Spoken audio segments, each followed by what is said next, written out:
Hey, what's up, everyone? Mike Lowe here, and I'm going to be talking about the new feature, MyNBA, and of course, NBA 2K21. So, MyNBA generally, it's doing a couple of different things here. It's combining some old modes that you're probably familiar with, MyGM, MyLeague, and MyLeague Online. So that's all actually locked up into this new MyNBA mode here, as you can see. So you have all the customization that you'd have in MyLeague Online, and you'd also have a lot of the role-playing elements like you would as in the MyGM mode. And of course, this can all go online, and it's a one-to-one match. And things right here are working really, really well, even before the first patch. So this video is being made just about a day after the series released here, and it's looking really, really good. So not only do you have the MyNBA, you also have these two new features, which are really, really cool. You have 2K share setups and 2K share scenarios. And these are just what it sounds like.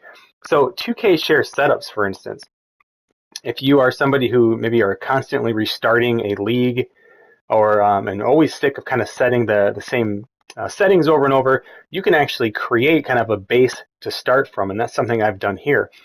So as I load this up here, it's going to save me that legwork of constantly having to restart fresh, and maybe you miss a really, really important setting or whatever. But it takes you right to this screen, which is where the MyNBA screen would start if you were just to click on that first option. But the only difference here is that this is the one I've created, and it's taking me to the setup screen as I want. And you may have seen I could have even skipped this and gone right to this team selection. So if you're certain that you want to use the exact same setup, you could have just done that. And of course, you can still go into these and you can adjust all of these different things individually.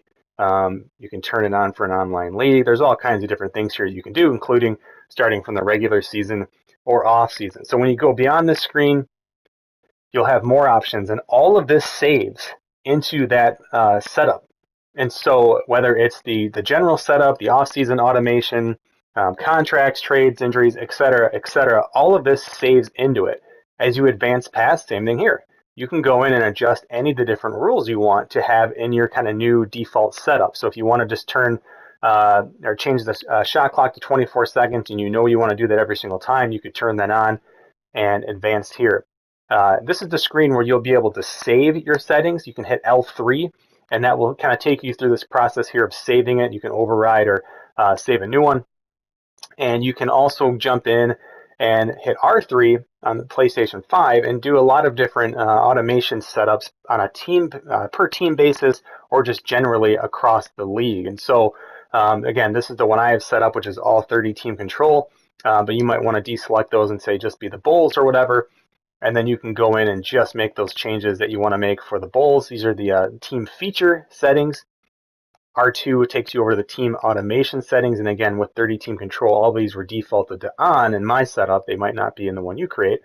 And so I would just change all these to manual, or however I want to do it. So that's, again, just kind of the gist of the settings menu, right? So again, as we look at this 2K share setups, you can see, and again, if I mentioned, if you go into my NBA itself, it's just going to take you to this screen, right? So, but the thing is, that takes you back to the defaults. So I really like, once you get a good setup established, it's nice to jump in, create any new league you want, or just want to tweak from the 2K share setups. 2K share scenarios is also very, very similar.